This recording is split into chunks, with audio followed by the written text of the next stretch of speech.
द्वापर युग में एक समय की बात है कि यशोदा जी ने कृष्ण से कहा, हे कृष्ण, तुम सारे संसार के उत्पन्न करता, पोषक तथा उसके सहार करता हो। आज कोई ऐसा व्रत मुझसे कहो जिसके करने से मृत्यु लोक में स्त्रियों को विधवा होने का भय न रहे तथा यह व्रत सभी मनुष्यों की मनोकामनाएं पूर्ण करने वाला हो। श्री कृष्ण कहने लगे, हे माता, तुमने अति सुंदर प्रश्न किया है। मैं तुमसे ऐसे ही व्रत का सविस्तार कहता हूँ। सौभाग्य की प्राप्ति के लिए स्त्रियों को 32 पूर्णमासियों का व्रत करना चाहिए। इस व्रत के करने से स्त्रियों को सौभाग्य संपत्ति मिलती है। यह व्रत अचल सौभाग्य देने वाला एवं भगवान शिव के प्रति मनुष्य मात्र की भक्ति को बढ़ाने वाला है। यशोदा जी कहने लगी, हे कृष्ण, सर्वप्रथम इस व्रत को मृत्यु लोक में किसने किया था, इसके विषय में विस्तार पूर्वक मुझसे कहो। श्री कृष्ण जी कहने लगे कि इस भूमंडल पर एक अत्यंत प्रसिद्ध राजा चंद्रहास से पालित अनेक प्रकार के रत्नों से परिपूर्ण कातका नाम की एक नगरी थी। वहां पर धनेश्वर नाम का एक ब्राह्मण था और उसकी अति सुशीला रूपवती पत्नी थी। दोनों ही उस नगरी में बड़े प्रेम के साथ रहते थे। घर में धन धान्य आदि की कमी नहीं थी। उनको एक बड़ा दुख था कि उनकी कोई संतान नहीं थी। इस दुख से वे अत्यंत दुखी रहते थे। एक समय एक बड़ा तपस्वी योगी उस नगरी में आया। वह योगी उस ब्राह्मण के घर को छोड़कर अन्य सब घरों से भिक्षा लेकर भोजन किया करता था। रूपवती से वह भिक्षा नहीं लिया करता था। उस योगी ने एक दिन रूपवती से भिक्षा न लेकर किसी अन्य के घर से भिक्षा लेकर गंगा किनारे जाकर भिक्षान्न को प्रेम पूर्वक खा रहा था कि धनेश्वर ने योगी का यह सब कार्य किसी प्रकार से देख लिया। अपनी भिक्षा के अनादर से दुखी होकर धनेश्वर योगी से बोला, महात्मन, आप सब घरों से भिक्षा लेते हैं परंतु मेरे घर की भिक्षा कभी नहीं लेते। इसका क्या कारण है? योगी ने कहा कि निसंतान के घर की भीख पतितों के अन्न के तुल्य होती है और जो पतितों का अन्न खाता है वह भी पतित हो जाता है। क्योंकि तुम निसंतान हो, अतः पतित हो जाने के भय से मैं तुम्हारे घर की भिक्षा नहीं लेता। धनेश्वर यह बात सुनकर अपने मन में बहुत दुखी हुआ और हाथ जोड़कर योगी के पैरों पर गिर पड़ा तथा आर्तभाव से कहने लगा, हे महाराज, यदि ऐसा है तो आप मुझको पुत्र प्राप्ति का उपाय बताइए। आप सर्वज्ञ हैं, मुझ पर अवश्य ही यह कृपा कीजिए। धन की कमी मेरे घर में कोई नहीं है परंतु मैं पुत्र न होने के कारण अत्यंत दुखी हूँ। आप मेरे इस दुख का हरण करें, आप सामर्थ्यवान हैं। यह सुनकर योगी कहने लगे, हे ब्राह्मण, तुम चंडी की आराधना करो। घर आकर उसने अपने स्त्री से यह सब वृतांत कहा और स्वयं तप के निमित्त वन में चला गया। वन में जाकर उसने चंडी की उपासना की और उपवास किया। चंडी ने 16वें दिन उसको स्वप्न में दर्शन दिया और कहा, हे धनेश्वर, जा तेरे पुत्र हो, परंतु वह 16 वर्ष की आयु में ही मृत्यु को प्राप्त हो जाएगा। यदि तुम दोनों स्त्री पुरुष 32 पूर्णमासियों का व्रत विधि पूर्वक करोगे तो वह दीर्घायु होगा। जितनी तुम्हारी सामर्थ्य हो आटे के दिए बनाकर शिव जी की पूजा करना, परंतु पूर्णमासियों को 32 हो जाने चाहिए। प्रातःकाल आने पर इस स्थान के समीप ही तुम्हें एक आम का वृक्ष दिखाई देगा। उस पर तुम चढ़कर एक फल तोड़कर शीघ्र अपने घर ले जाना। अपनी स्त्री से यह वृत्तांत कहना। ऋतु स्नान के पश्चात वह स्वच्छ होकर श्री शंकर जी का ध्यान करके उस फल को खा लेगी। तब शंकर भगवान की कृपा से उसका गर्भ हो जाएगा। तब वह ब्राह्मण प्रातःकाल उठा तो उसने उस स्थान के पास ही एक आम का वृक्ष देखा जिस पर एक अत्यंत सुंदर आम का फल लगा हुआ था। उस ब्राह्मण ने उस आम के वृक्ष पर चढ़कर उस फल को तोड़ने का प्रयत्न किया, परंतु वृक्ष पर कई बार प्रयत्न करने पर भी वह चढ़ न पाया। तब तो उस ब्राह्मण को बहुत चिंता हुई और विघ्न विनाशक गणेश जी की वंदना करने लगा। हे दयानिधि, अपने भक्तों के विघ्नों का नाश करके उनके मंगल कार्य को करने वाले, दुष्टों का नाश करने वाले, रिद्धि सिद्धि के देने वाले, आप मुझ पर कृपा करके इतना बल दें कि मैं अपने मनोरथ को पूर्ण कर सकूं। इस प्रकार गणेश जी की प्रार्थना करने पर उनकी कृपा से धनेश्वर वृक्ष पर चढ़ गया और उसने एक अति सुंदर आम का फल देखा। उसने विचार किया कि जो वरदान से फल मिला था यह वही है और कोई फल दिखाई नहीं देता। उस धनेश्वर ब्राह्मण ने जल्दी से उस फल को तोड़कर अपनी स्त्री को लाकर दिया और उस स्त्री ने अपने पति के कथानुसार उस फल को खा लिया और वह गर्भवती हो गई। देवी जी की असीम कृपा से उसे एक अत्यंत सुंदर पुत्र प्राप्त हुआ, जिसका नाम उन्होंने देवीदास रखा। माता पिता के हर्ष और शोक के साथ वह बालक शुक्ल पक्ष के चंद्रमा की भांति अपने पिता के घर में बढ़ने लगा। भवानी की कृपा से वह बालक बहुत ही सुंदर, सुशील और विद्या पढ़ने में बहुत ही निपुण हो गया। दुर्गा जी की आज्ञा अनुसार उसकी माता ने 32 पूर्णमासी का व्रत रखना प्रारंभ कर दिया था, जिससे उसका पुत्र बड़ी आयु वाला हो जाए। 16 वर्ष लगते ही देवीदास के माता पिता को बड़ी चिंता हो गई कि कहीं उनके पुत्र की इस वर्ष मृत्यु न हो जाए। इसलिए उन्होंने अपने मन में विचार किया कि यह दुर्घटना उनके सामने हो गई तो वे कैसे सहन कर सकेंगे।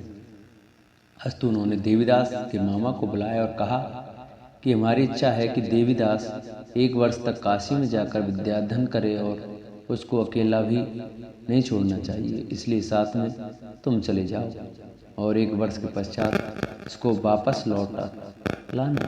सब प्रबंध करके उसके माता पिता ने काशी जाने के लिए देवीदास को एक घोड़े पर बैठाकर उसके मामा को उसके साथ कर दिया।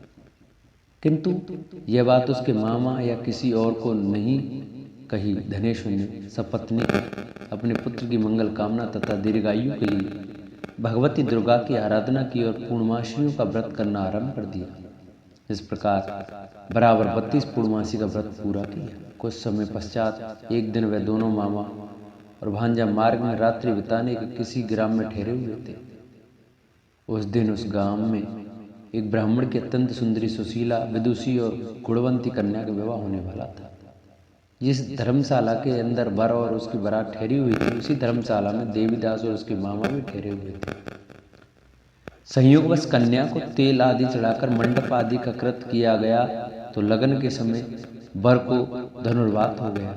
अस्तु वर के पिता ने अपने कुटुंबियों से परामर्श करके निश्चय किया कि यह देवीदास मेरे पुत्र जैसा ही सुंदर है, मैं इसके साथ ही लगन करा दूं और बाद में विवाह के अंधकार मेरे लड़के के साथ हो जाएंगे।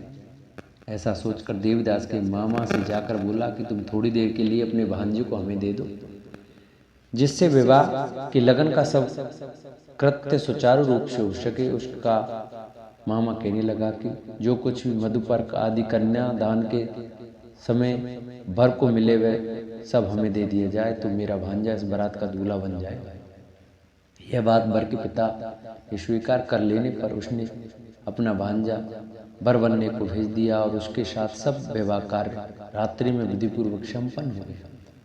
पत्नी के साथ वह भोजन न कर सका और अपने मन में सोचने लगा कि न जाने यह किसकी स्त्री होगी। वह एकांत में इसी सोच में कर्म निश्वास छोड़ने लगा तथा उसकी आंखों में आंसू भी आ गए। तब वधू ने पूछा कि क्या बात है, आप इतने उदासीन व दुखी क्यों हो रहे हैं।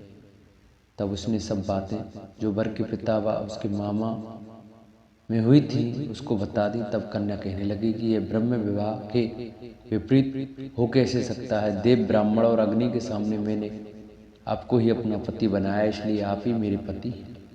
मैं आपकी ही पत्नी रहूंगी, किसी अन्य की कदापि नहीं।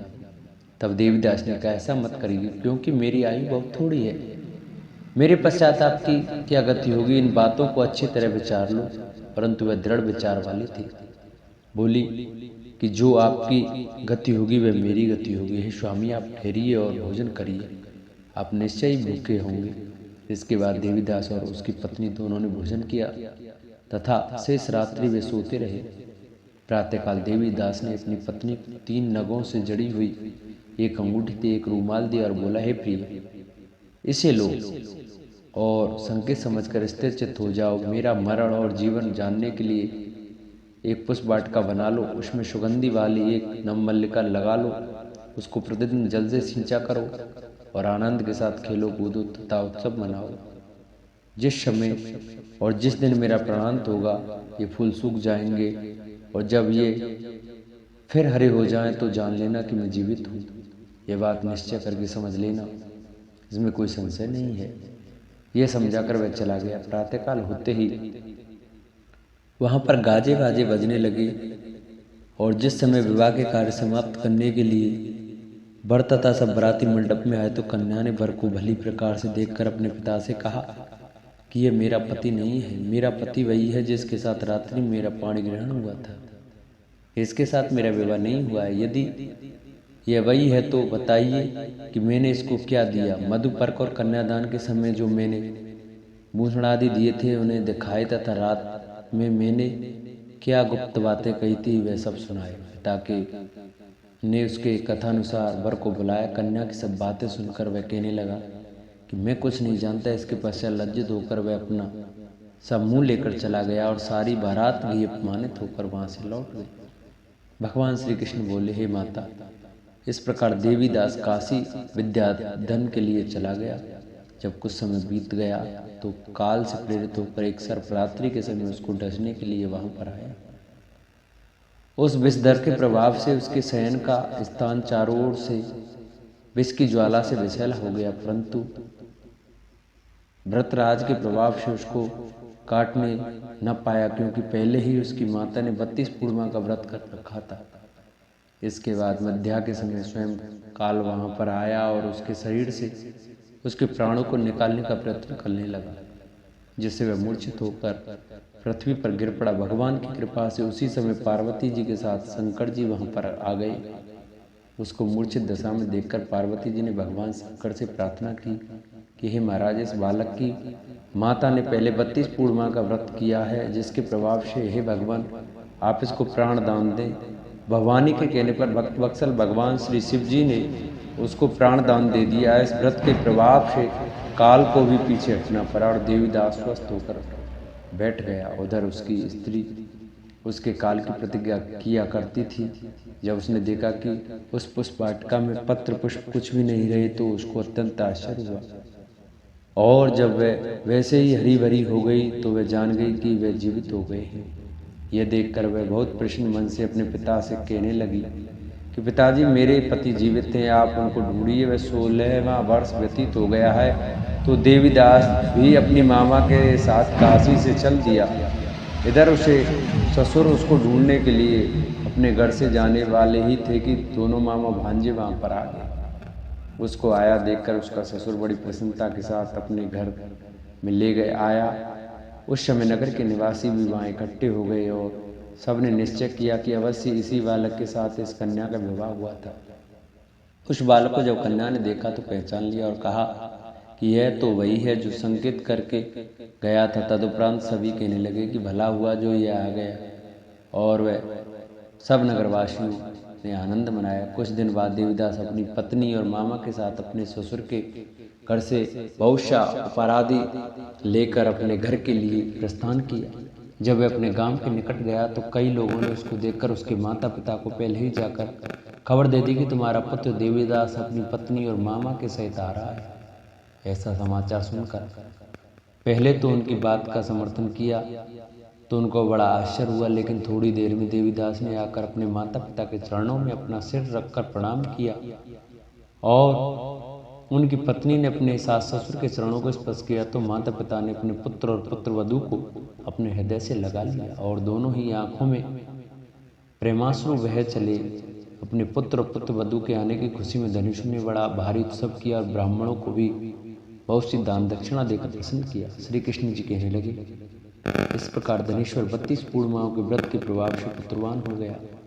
जो भी स्त्रियां इस व्रत को करती हैं वे जन्म जन्मांतर में वैधव्य का दुख नहीं भोगती और सदैव सौभाग्यवती रहती हैं। यह मेरा वचन है, इसमें कोई संदेह नहीं मानना। यह व्रत पुत्र पौत्रों को देने वाला तथा संपूर्ण मनोकामनाओं को पूर्ण करने वाला है। 32 पूर्णिमाओं के व्रत करने से व्रती की सब इच्छाएं भगवान शिव जी की कृपा से पूर्ण हो जाती हैं। बोलो शंकर भगवान की जय। जिन भक्तों को हमारी ये पूर्णमासी की कथा अच्छी लगी हो वो हमारी वीडियो को ज़्यादा से ज़्यादा शेयर करें, चैनल को सब्सक्राइब करें और कमेंट में ओम नमो भगवते वासुदेवाय, ओम नमः शिवाय अवश्य लिखें।